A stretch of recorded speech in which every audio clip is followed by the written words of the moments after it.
చిన్నపిల్లలు మధ్యప్రదేశ్ 12 మంది చిన్నపిల్లలు మధ్యప్రదేశ్లోను రాజస్థాన్లోను చనిపోయారనే వార్త నిజంగా అందరినీ కలిచివేస్తోంది.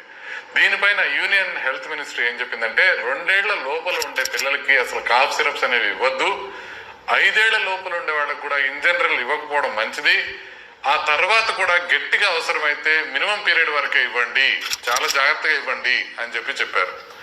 అంటే ఎందుకు ఇలా చేయాల్సి వచ్చింది అంటే కాఫ్ సిరప్స్ లో కొన్నిసార్లు కంటామినేటెడ్ గా 2 కాంపౌండ్స్ ఉంటాయి, ఇథిలిన్ గ్లైకాల్, డైథిలిన్ గ్లైకాల్ అని. ఇవేముంటాయంటే కొంచెం స్వీటిష్ గానే ఉంటాయి, కానీ ఏమవుతుందంటే అది లోపల టాక్సిన్స్ గా మారిపోయి కిడ్నీస్ ని, బ్రెయిన్ ని, లివర్ ని పాడు చేసే అవకాశం ఉంటుంది. దానివల్ల సివియర్ మెటబాలిక్ అసిడోసిస్ వస్తుంది. ఎందుకు ఈ ఇథిలిన్ గ్లైకాల్, డైథిలిన్ గ్లైకాల్ వస్తాయంటే ఇండస్ట్రియల్ గ్రేడ్ ప్రొపెలిన్ గ్లైకాల్ అనే దాన్ని వాడటం వల్ల వస్తుంది. ఫార్మస్యూటికల్ గ్రేడ్ మెటీరియల్ వాడితే రాదు.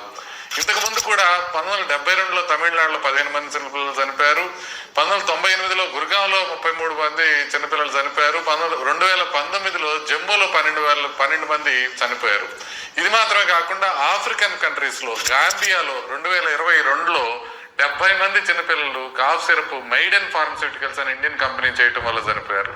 ఆ తర్వాత ఉజ్బెకిస్తాన్ లో కూడా 18 మంది పిల్లలు చనిపోయారు. డాక్ 1 మ్యాక్స్ అనే దగ్గు మందు మ్యారియాన్ బయోటెక్ అనే కంపెనీ ద్వారా తయారు చేయబడిన దాని వల్ల చనిపోయారని తేలింది. WHO చేసిన పరిశోధనలో వీటిల్లో ఇథిలిన్ గ్లైకాలు, డైథిలిన్ గ్లైకాలు ఉన్నాయనేది తెలుస్తా ఉంది. ఇండోనేషియాలో, క్యామరూన్ లో వీటిలో కూడా దగ్గు మందుతో పిల్లలు చనిపోయారని తెలుస్తా ఉంది.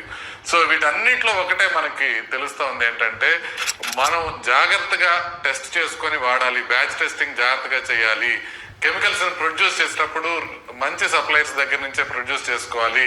అందరూ ఫార్మస్యూటికల్స్ ఎవరైతే దగ్గు మందుల్ని తయారు చేస్తున్నారో వాళ్ళు పిల్లల విషయంలో ఏ రకంగా వాడాలి అనే విషయంలో దీన్ని జాగ్రత్తలు తీసుకోవాలి.